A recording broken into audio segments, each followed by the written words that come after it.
My name is John Lakoviak. A lot of people know me as Johnny Walker because my mum's a Walker and I belong to the Walker family, which is a big Aboriginal family in South Australia. We've got connections to Ghana, Narungga, Ramanjeti, Nudinjeti. Also have connections to the Pitjantjatjara and Yankunytjatjara people.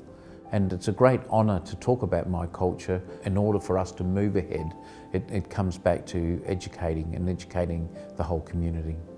So on behalf of my grandmother, Linda Walker, and all the Kaurna elders, just like to acknowledge that we are meeting on the traditional lands of the Kaurna people today, and to respect their elders, past, present and emerging. I really love doing Welcome to Countries, and it's a great honour for me, because once we welcome you, then we have a duty of care to make sure you're safe and taken care of.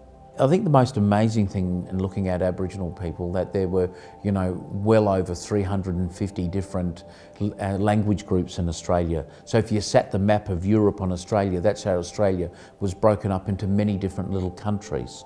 There were dialects, there was somewhere around 750 different dialects. And the different Aboriginal groups looked differently, ate different foods. But the one thing that we did have in common is that we all believed that the laws come from the land.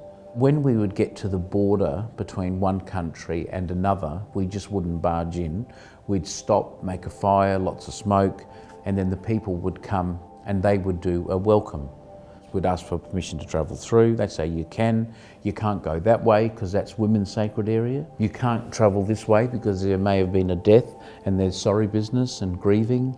But travel through this way and all the water holes are full, there's plenty of bush tucker and you'll be safe. They have a duty of care for another group of people travelling through on their country to make sure you're safe and taken care of.